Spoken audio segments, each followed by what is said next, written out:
Welcome to the Metal Bob Live Podcast. I am your host, Metal Bob.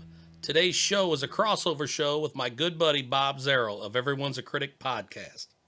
It was great to catch up with Bob. We had a great conversation about music, movies, and more.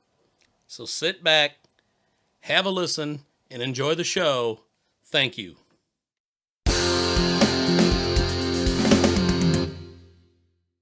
Welcome to the, I guess it's Everyone's a Critic movie review podcast, along with the Metal Bob podcast. My name's Bob Zerull.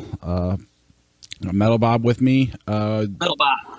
You're going to have both of these shows on both of our platforms. We're trying to cross-promote, so you can, if you like what you hear, go check out the Metal Bob podcast or go check out Everyone's a Critic podcast. Something new we're trying for the first time. And seeing how it goes. Bob and I used to podcast together on the Nothing Shocking podcast, so this should be a good time. So you go ahead and start and talk about your show, and then we'll do mine and get our show started. All right, well, Metal Bob here. The Metal Bob Live podcast. First I want to give a shout out to our sponsors, Legend Picks. Also the art and music of Jeremiah Kalleck. Jeremiah is my producer. You can also find all of his stuff at www.jeremiahkalleck.com. He's been great, man. It's been great working with him. He's done a lot for the podcast. The podcast is basically we talk music, album releases. We try to do reviews. We also interview a lot of artists, man. So it's a really good time. Absolutely. Where can they find the podcast?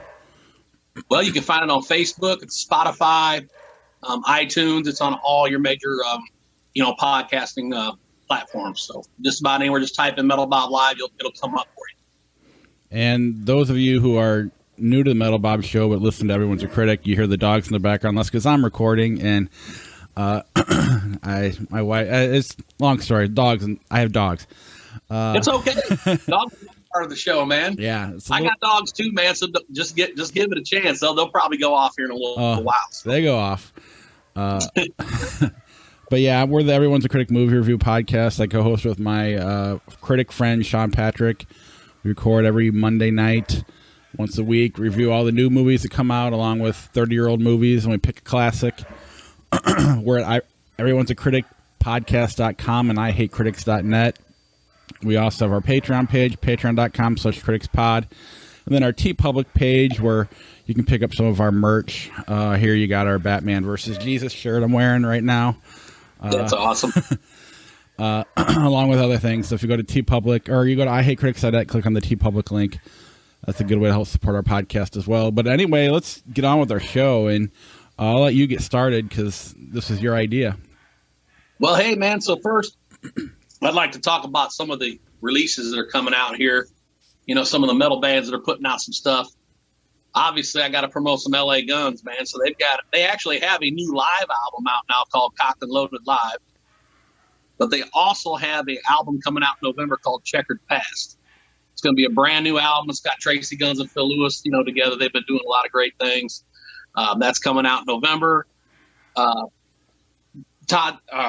Chason. Greg Chason, you know who Greg is. You've had Greg on the show before. Yeah. Great bass player. They got a new band called Atomic Kings that's coming out with some new stuff here in the next few months. Charlie Overby's putting out a new album.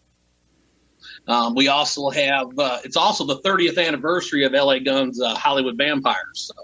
Oh, wow. Something else to, that's something else to chew on, man. It makes, that was their third release and it's been 30 years. It makes you feel really old, doesn't it, brother? Oh, yeah.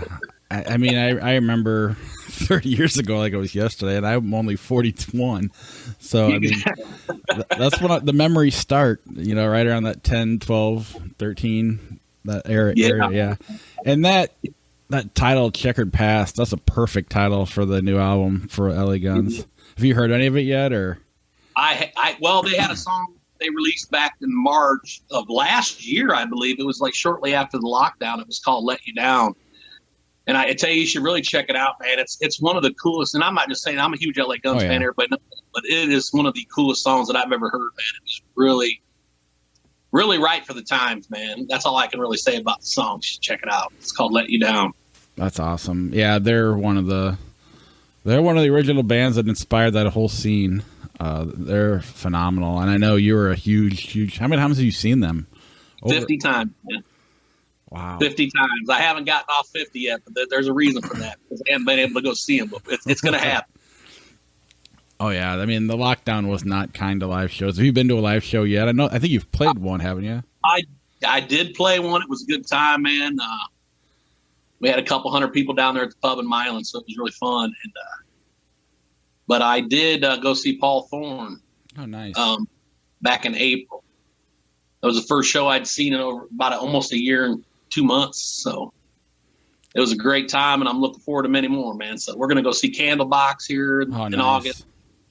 Going to go see, we got tickets for the Boxmasters, which is Billy Bob Thornton's band, the actor. Oh, awesome. Which is right up your alley, man, because, you got the whole movie podcast. Yeah, but I can't talk about movies with him or he'll cut me off. He'll end the interview. He likes to talk music.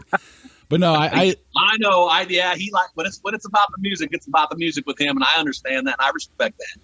No, but and he's a fantastic actor, and I mean, and I love actors that their first love is music. I mean, that's my first love. I just have a Critic friend, so that's where this podcast came from, and we're actually going to work on doing music stuff on our Patreon page, reviewing albums and stuff. But it won't be as like where you and I are more into that rock and metal scene, especially in the '80s. And we like everything, but we'll probably be more. There'll probably be pop involved too because he's a radio guy.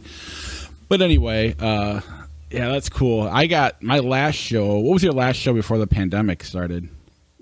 Actually, I took my wife. My wife's a huge Luke Combs fan. We went to see Luke Combs at the Mizzou Arena here, and that would have been February. Oh, wow. The February right before all this went down. And I honestly think he only put in like 2 shows and the whole thing got shut down. I mean, shortly right after that. And man, it's been a long time, man. And, that's our thing. I love to go to live shows. And when I couldn't do that anymore, man, I got super bored, and it was rough, man, for a long time. What are we going to do? It's like. Yeah, I missed it. And especially I'm not here to badmouth the band. I like them. That's why I went to the show. But the last show I saw was Jimmy World at the Rust Belt in the Quad Cities. And I'm a casual fan of that, that kind of type of music. I'm more into the heavier rock stuff. But I had to wait. I finally went back to the Rust Belt. It was a nice bookend where I saw Corey Taylor, social distance. But it was good to get back, and I'm going to see Seven Dust with my son in a couple days here. Nice. And I got all of September booked. We're going to Louder Than Life. I bought tickets, VIP, all that stuff, not knowing who was going to be there. I figured Metallica would be there, but I wasn't positive, and I just I needed live music bad, and I needed 4 days of nothing but music, and I was excited about that, and I just bought it blind. But yeah. So you're taking your boy to Seven Dust. You a big Seven Dust fan? He has gotten into drums, and I would just buy him shirts. The first shirt I bought him was a Rush shirt, and then he goes to Alexa and wants to play Rush, and then obviously you're going to get drawn to Tom Sawyer. That's their big hit. So he would listen to that repeatedly nonstop to the point where I'm like, all right, you got to turn it off. I love that drum solo at the end. I love the whole song, but I need a break from Tom Sawyer. But then he'll go downstairs and I want to play along, and he's still new. And it's like, well, let's start with Back in Black or something else. So now he's into AC/DC. And if I found a shirt online, I'd buy it for him. And when I got Seven Dust and he wanted to listen to Seven Dust, I'd put on a couple Seven Dust songs, and Angel Son's the one he was drawn to the most, but he likes, a lot of their big hits, and he's excited about it. And plus, a friend of mine, I guess the guys in Seven Dust have been hanging out in the Quad Cities a lot lately, working with Jose from 3 Years Hollow. Yep. So, and I've interviewed all those guys multiple times. Seven Dust was the band that kind of broke me into. I mean, I had done interviews before, but that was the first one I got on my own, and it was Clint Lowry, and it was like, holy cow, this guy was. I was in high school, and he was changing the way. I mean, if you listen to the modern bands today, all the guitar players sound like either Clint Lowry, Mark Tremonti, or Mike Mushak from Stained. I mean, if you kind of like all those Breaking Benjamin, Nickelback. I mean, all those bands are definitely influenced by Seven Dust, Creed, and Stained. So I don't know. I'm excited about it, and absolutely, man. Can't wait to get back. Yeah, I don't remember who I was interviewing the other day, but when I was talking to him, I was like, at this point, I'm ready to go see anything, man, even if I like it or not. You know, it's like I just need to get out and see some music. Oh yeah, we're going to Alanis Morissette. We're going to everything. Man, dude, I'd go to that. I think she's awesome, man. Oh yeah, she's doing the Jagged Little Pill. It was supposed to be before the pandemic. It was the tour, so she's playing the album in full plus her hits, and so that's going to be a fun show. I think Garbage is opening, and maybe Liz Phair. So it should be a good lineup. And I'm going to see Burton Cummings and Randy Bachman from the Guess Who. No, yeah, man. Now Bachman and Cummings, they were in America together. Am I right or wrong about that? They're in the Guess Who. The Guess Who. I'm sorry. Yes. The Guess Who.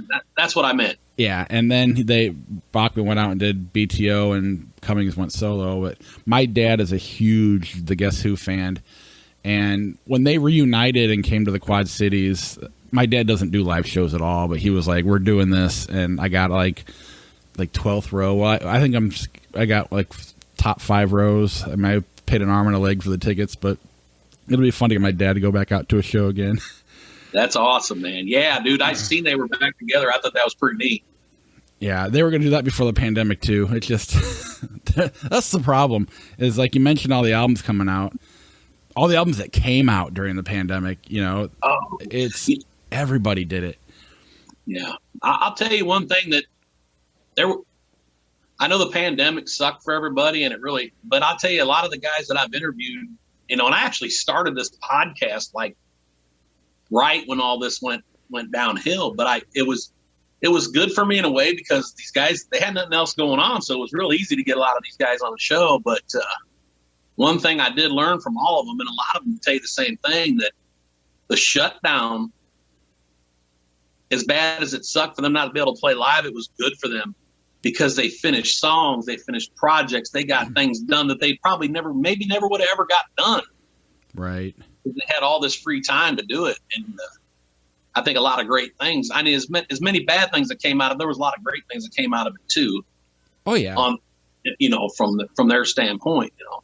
Well, think about it too. I mean, bands that take a break and then come back, they always come back stronger. Even LA Guns getting back together with oh my God, their names just escaped me. Phil Lewis and Tracy Guns. Tracy Guns, the one that should remember. You know, getting back together, there's this new energy there that, you know, was not that it wasn't there, but they missed, you know, you miss it for a while and you come back and you're stronger than ever. I think a band like Disturbed took a break a few years ago and they came back bigger than ever. You just look at any band that takes a break and they start to miss it. And when you miss it, you're going to be that much more creative and powerful when you come back and can do it again. And I'm excited about seeing everybody. I mean, even like the Corey Taylor show was fantastic. He was just happy to be back out there doing stuff. We were all social distance, and it was still. It wasn't Slipknot. It was that Corey Taylor side stuff. It was, you know, different than Slipknot or Stone Sour, and it was. Yeah, he's a really good singer, man. I was impressed the first time I heard the guy sing. You know, outside of Slipknot, I was like, wow, this is the same guy. You know, it's like this guy can wail, man. Yeah, when he was supposed to be in Velvet Revolver, I'm like, really? And then hearing the new stuff, I'm like, oh, I can see it now. Yeah, absolutely. I know him and I don't know if it was him and Nikki Sixx and a few guys. They did some song together not too long ago. I can't, off the top of my head, think of the name of it. I think it was Rob Zombie. I think it was Nikki Sixx, John Five, Rob Zombie, and the old, I think it's Ozzy's drummer right now. The old LA Rats thing. Yeah, I seen that. But there was another song thing Corey Taylor was involved with. I just can't think of it off the top of my head. Oh, I think I know what you're talking about. Was it Thunder Force, the thing on Netflix? There's a movie.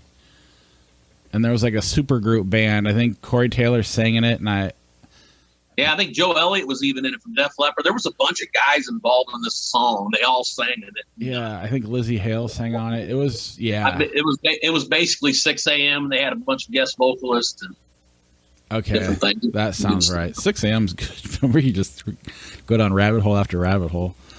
Yeah. I was bummed that the Motley Crue Def Leppard thing got bumped a year, but I get why, because they didn't know for sure.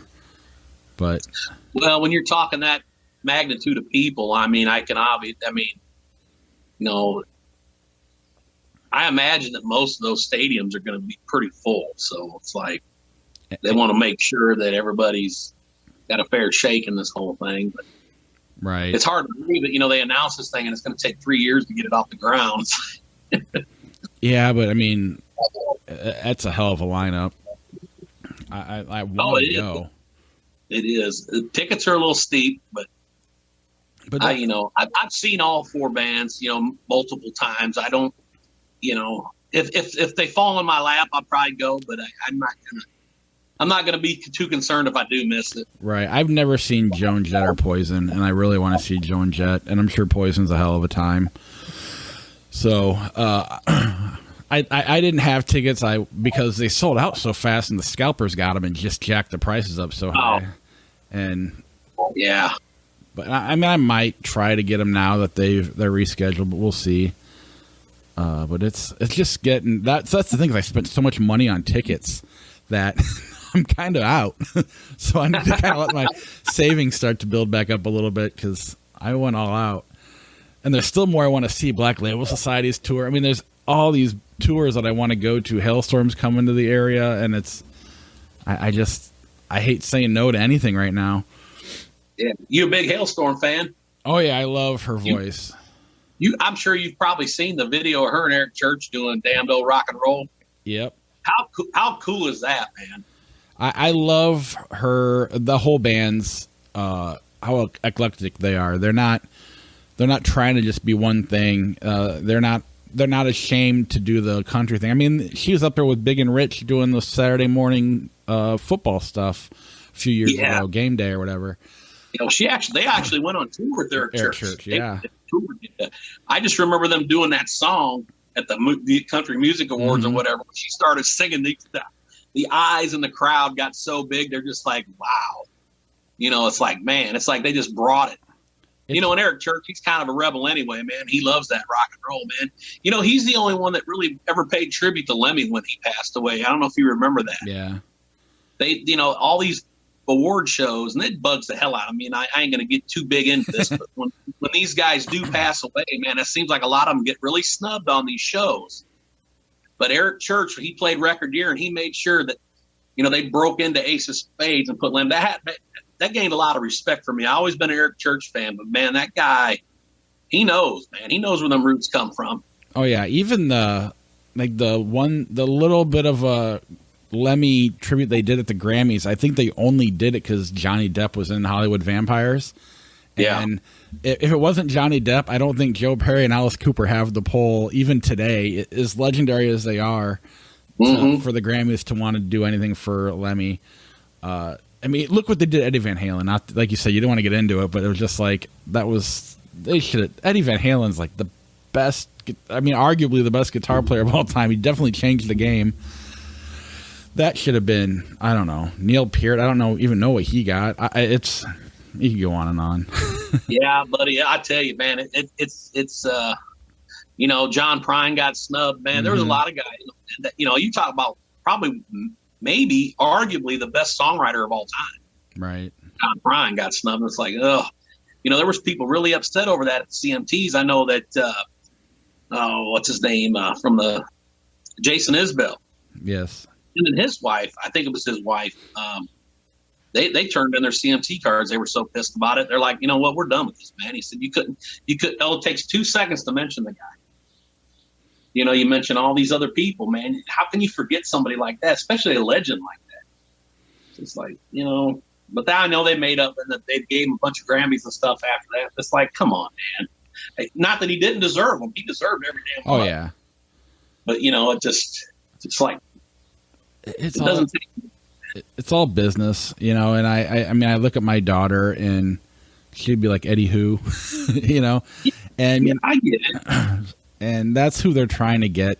I think Billie Eilish was on the talk show and didn't know the band Van Halen, and everybody made a big deal out of it. And it is what it is. I didn't know Jeff Beck right away. It took me, getting into Aerosmith and then going backwards and Zeppelin and then all the Yardbirds, Jeff Beck. And then now you hear all these guys go back to Jeff Beck and talk about how he's their favorite.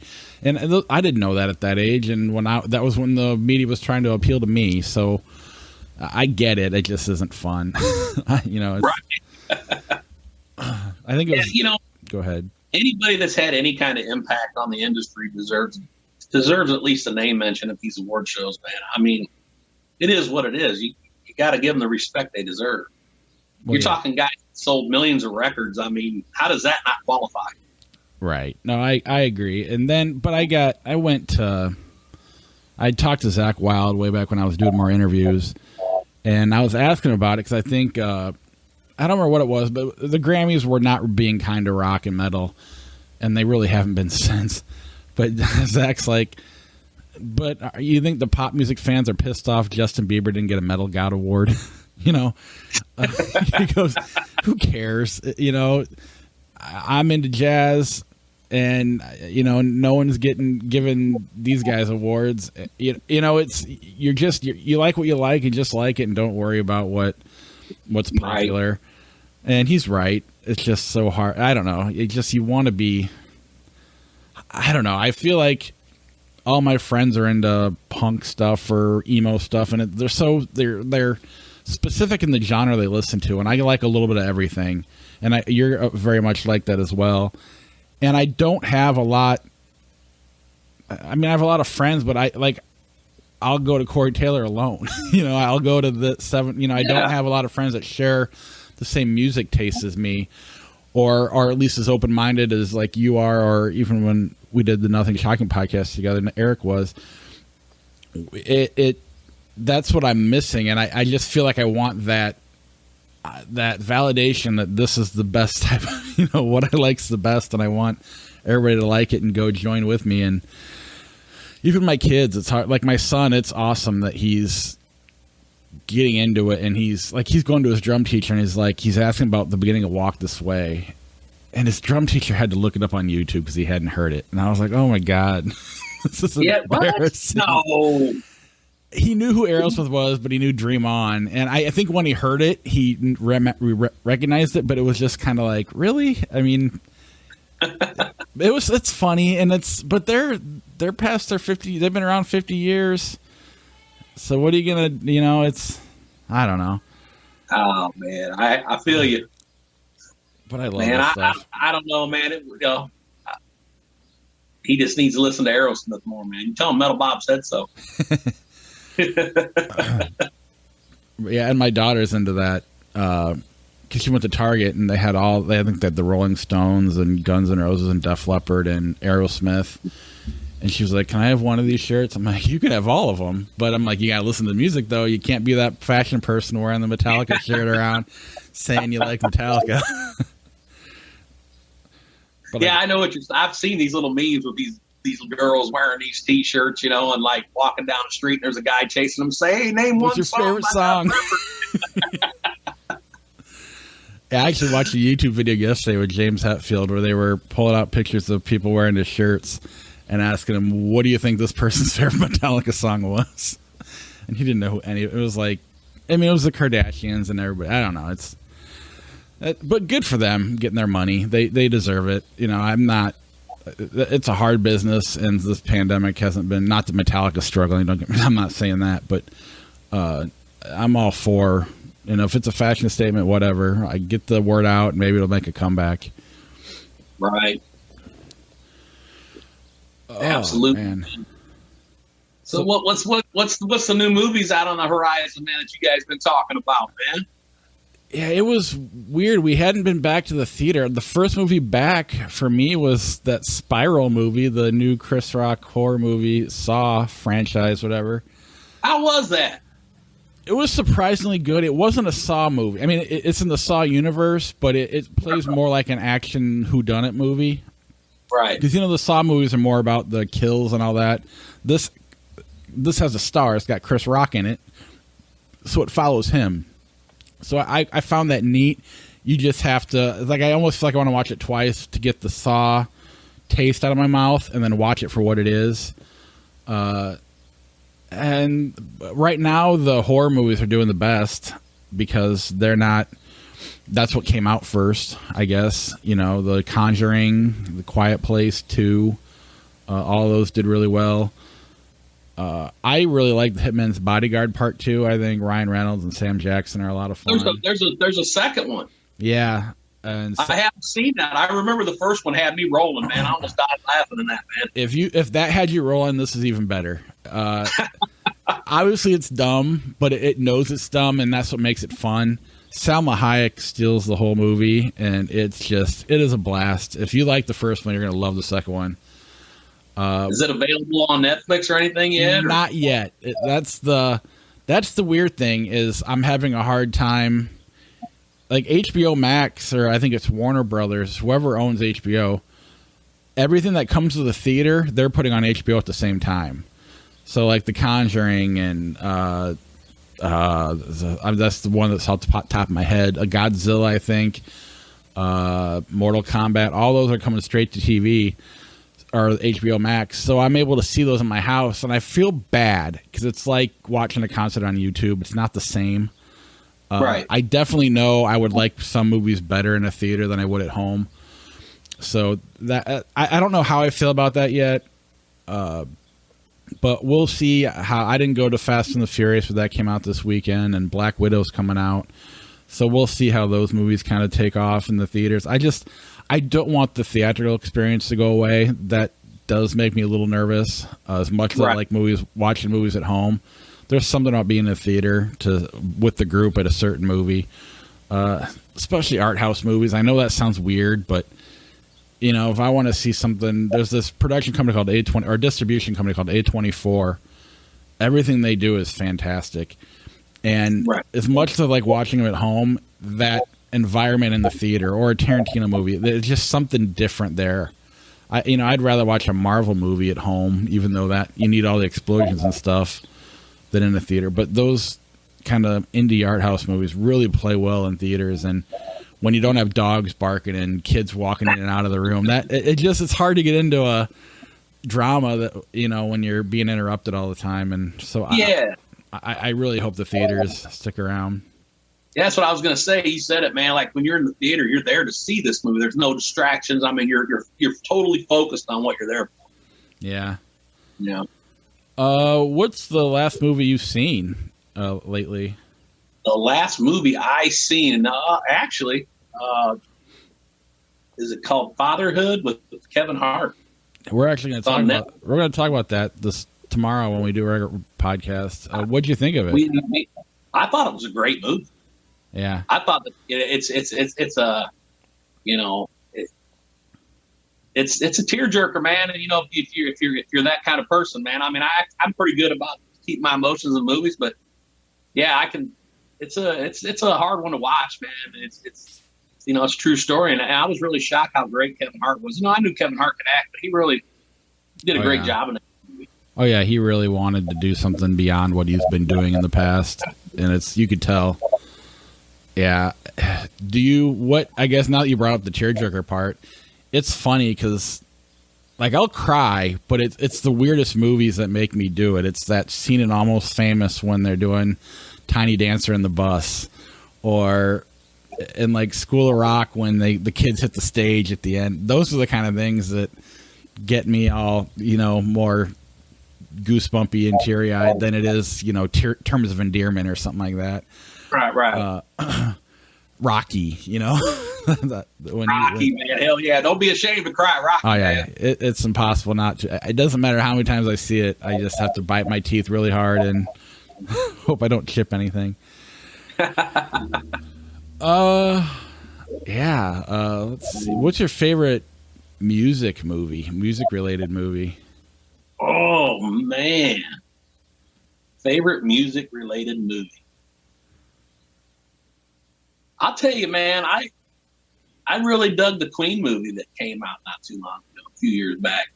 Bohemian Rhapsody. I thought that was a great movie. I thought they did a great job. Yeah, I wasn't, like, I know some people are bothered by the historical accuracy and blah, blah, blah, but they worked the music in so well that it was a fun experience, and that's all I needed from it. I didn't need you to go in. I don't need the truth or the details about, Freddie Mercury's whatever. It was just the way they played the music in that was just amazing. And the recreation of the concert at the end of the movie was unbelievable. Fantastic. It was unbelievable. Uncanny. Absolutely. Yeah. Rocket Man. I don't know if you saw that or not. The Elton John one. I have not seen that yet, but it's on my list. It's neat. It's more of a fantasy, but it's kind of cool. Some people hated that one too. I mean, you're never going to make everybody happy with these biopics, but I was really shocked at how much I enjoyed that one too, because Elton John's one of the best. I enjoyed The Dirt too, man. I got a real kick out of that. It was hilarious. It was funny. It was pretty straightforward to the book, for the most part. I mean, yeah, I thought I likened that to the Queen movie a lot. Where again, I don't care about not that it wasn't accurate. It's hard to tell a 30-year career in 2 hours, so you got to condense things, and but it was fun. They did a really great job. The whole live wire part where they're writing that song, that's the kind of stuff I love to see in movies where like Mick's like, we got to tune it down, and then they do it, and it just, and I know it didn't happen that way. It doesn't matter. It's still awesome the way they put it together. And it takes a fan sometimes to like those movies, but I loved it. They knocked that one out of the park too. It was a lot of fun. That said, because of the fact that it's like, I don't want an Aerosmith one. I don't want to, I don't know. It's hard to, did you struggle with it at all, being a big Motley Crue fan that you are? Like, it's not because it wasn't perfect, or? No, I enjoyed it. Yeah. I thought it was great. It was funny. I mean, it was just, I don't know what anybody really expected, to be honest with you, man. It's right. Motley Crue. I mean, it was crazy, man. I mean, but like you said, I mean, that movie could have been 4 hours and people would still been like, it could have been a series. it actually did really well. Oh, yeah. I mean, on Netflix. So I mean, it's that's what sparked this whole reunion tour, and that they got a lot of new people interested in wanting to see them. And I watched it a handful of times. I didn't watch it just once. I watched it a couple times because it's fun and it's funny. But I guess my point was, like, I'm a big Aerosmith fan, and if they did it, I feel like I'm so close to the material, even though I don't know any of them. But it would just be, if it wasn't right on, I'd be like, oh, they left this out. And I think that would bother me too much. That's why I was wondering about if, Tommy Lee left Motley Crue at one point. They kind of glossed over all of that and went into the big reunion. But they didn't need it. It so I'm glad that, I don't know, I liked it a lot. Have you seen the new A Star Is Born with Bradley Cooper and Lady Gaga? Yeah, I did. I've seen it, yeah. Did you like that one? Yeah, it was good. I've never seen the original, so I don't really have anything to compare it to, but I thought it was well done. I thought it was a good movie for the most part. Yeah. Yeah, and like I said, when I talk about the live wire scene in the Motley Crue movie, when her Lady Gaga and Bradley Cooper are writing that song that ended up being overplayed to death, but it's still a great song.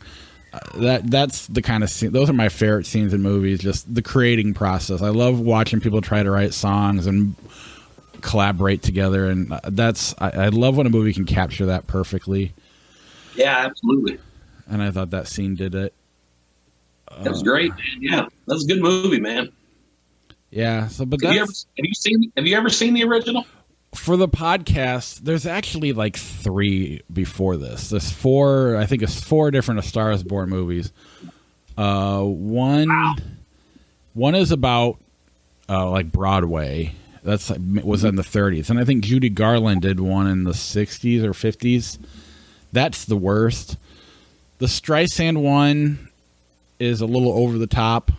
I personally like the new one the best, but I could see arguments for the original. I could see arguments for Streisand's, but I was kind of like, this should win the Oscar. This is an awesome movie. Is there any similarity into the 2 movies? The one with Christopherson and Streisand, and I mean, it follows the same narrative. It's just that one's a little over the top, But yeah, I mean, it does follow the same narrative. It's just because of the time it came out, it's more of a musical, and the new one's more of a movie, and it's just hard to, like, for me personally, I'm not a big musical guy. Not that there's anything wrong with those movies, but when you're not predetermined to like something like that, it's hard to get into them. And because of that, there's times where it's not as, you don't buy into some of the logic of it. Like, well, this wouldn't happen, so, you know, and so I have a hard time getting behind certain things that happen in that movie. Well, and it seems like the Bradley Cooper version, they were aware of that and made sure you bought into everything that happened, and or at least I did. So that's kind of that's why it's my favorite. The original from the 30s that's the most original of all of them, but it's more about Broadway, I think, and being on stage. But again, it all follows the same narrative. Gotcha. But yeah, and I always go back to Almost Famous. That is, to me, like one of that and Rocky are my 1 and 2. I don't know which one I like better, but those two movies just, I don't know. Have you ever seen I'm assuming you've seen Almost Famous. You're a rock guy. Yeah, it's been a long time. Yeah, I've seen it. It's been a long time, man. But I do remember it. Yeah, that's one I just go back to. I could watch that. I remember it being good. Man, I ain't seen it. Boy, it's probably been 15 years since I've seen that movie. Yeah, there's like a 4-hour version of it that doesn't add anything to it. I just like it so much that I'll just listen to it forever, you know, or watch it. I just want to be in that space, and so that's, yeah, I don't know. What's your favorite movie of all time? My favorite movie of all time. Wow. That's not even really a fair question, dude, to be honest with you. But I know. If I had to pick one movie. Or what's your go-to if you need to? Pulp Fiction. That's a great choice. Pulp Fiction, man. It shouldn't even took me that long to spit it out, dude. I love that movie. It's funny because a couple years ago there was this movie called Midsummer. And I saw it in the theater, and it blew my mind away. It instantly came up into my top 10 of all time. I mean, it's that good. And then every movie I watched after that, I'm just like, I like, it ruined movies for me because it was so good, and like something that wasn't trying that hard, or a Marvel movie or whatever. It wasn't the same. And then it took seeing Once Upon a Time in Hollywood, the newest Tarantino movie, to be like, okay, there's still other movies that I can appreciate. You know, I don't know, if you hear a song that's just so good, you're just like, it's never going to be better than that. And I've hit the pinnacle, you know. It was almost a depression where it was just like, it's not going to get better than this movie, and I'm not going to enjoy movies again. And it took Tarantino to bring me back. I don't know if you ever had that with music, or if you always just enjoyed everything about it. Right. I loved it, man. Everything about it was good, man. Tarantino, I've always liked most of his stuff, man. And he's definitely, I like the fact that he puts these movies out where they kind of jumps around. So you really got to pay attention to a lot of stuff he does, man. And if you leave the room for 5 minutes, you miss a lot, dude. You got to watch them closely, man. Because the first time I watched Pulp Fiction, I didn't see it in the theater. So I was like, I got lost because I got up and, you know, made a drink or whatever. I come back and I'm like super lost. I'm like, what the hell's going on? And so, you know, then I sat down and watched, and then I figured it out. I'm like, okay, I see where this is going. But yeah, you got to really pay attention to his stuff, man, because he's good about that stuff. Oh yeah, and the best part is every time you watch it, it's like you're seeing it. It still feels fresh every time. You know, it's like a great song or a great album. Yeah, Tarantino's one of the best. Hell yeah. Man. So what you got, Bob? What's your day looking like, man? You busy guy?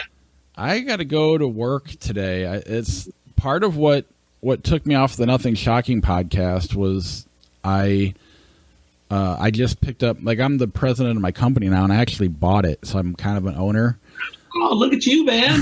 So, but I gotten so busy, and I mean, I wholeheartedly say go listen to the Nothing Shocking podcast. I have no ill will towards those guys. I just ran out of time, and it was so hard to make time to do it. And Eric wanted to keep going, so I ran into him at Corey Taylor. I got no ill will towards that show at all. I recommend them as well. Great guys. But I just couldn't do it anymore. And the reason I'm doing the movie podcast is, I mean, Sean's my friend, and it's a reason to hang. I need a reason to go do stuff like this, so that's why I'm glad you reached out, because this is fun for me. This is kind of my entertainment. Right. Otherwise, I'm working all the time, and my kid's got baseball and cheerleading, and he's trying to do drums, and she's trying to do softball. It's just there's no time. So I feel you, man. I feel you. I've knocked mine back trying about every other week now, man. I was trying to do every week there for a while, and it was just becoming a little much. So we backed it off. I'm doing about twice a month now. So when we started with the three of us, I was trying to get out at that point. And then and Eric came in, and it was good. I was just like, let me produce it or we'll do whatever, but I need a break. And then it kind of got me going again. But I don't know. I love it, but it also stresses me out. I get too nervous. Eric's, and you probably are too. I just get too intimidated. I hold these guys on pedestals, and they're rock stars to me, and I can't. I'm wrong, but it's hard for me to bring them down to that human level, and until I'm finally on the phone with them, and once I start talking to them, it's just like, oh my God, we're the same, we're just guys, or we're just humans. But it takes me until that phone, my heart gets going, I get super nervous, I feel sick to my stomach. Then the interview happens, and then when we're done, I'm on cloud 9. But it was just it would take 3 days out of my life to just get prepared for that half an hour. So that's I just had to stop. And then having you and Eric there made it a little easier. But I don't know. It was I miss it, but at the same time, I've gotten to do. I'm never going to top what I got, so I'm good. I'll just watch movies. Yeah, man. We've gotten to talk to some pretty cool people, man, over the last few years, man. Yeah, it's been fun.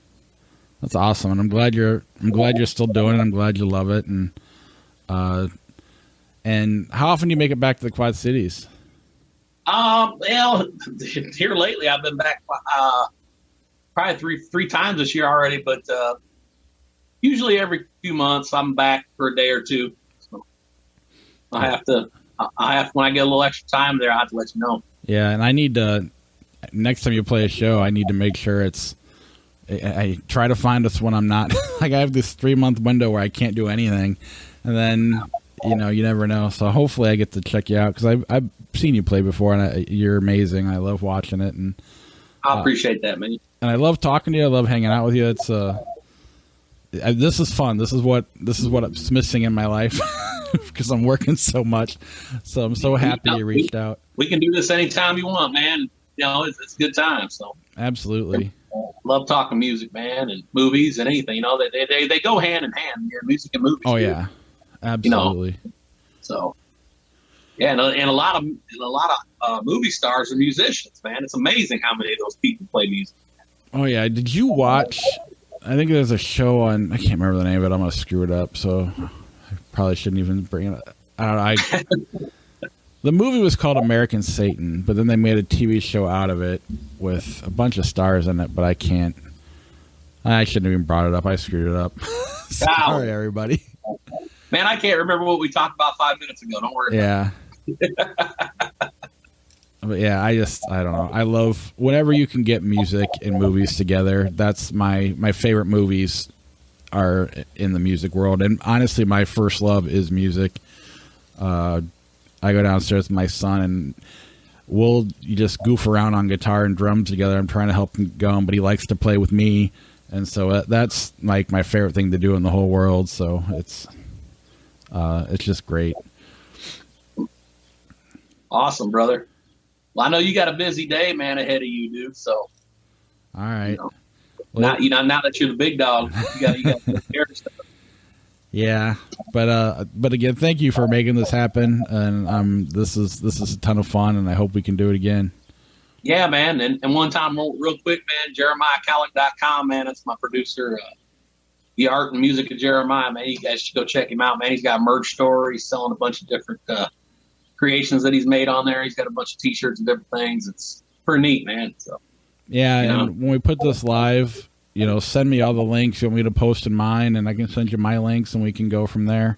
Absolutely, man. Definitely. It'll be awesome. Definitely want to make sure we do that. So I'll be talking to you the next few days, man. We'll get it all straightened out, buddy. Absolutely. All right, Bob, you have a great rest of your afternoon, man. You too. Thanks. Take care. All right. Bye-bye. Bye.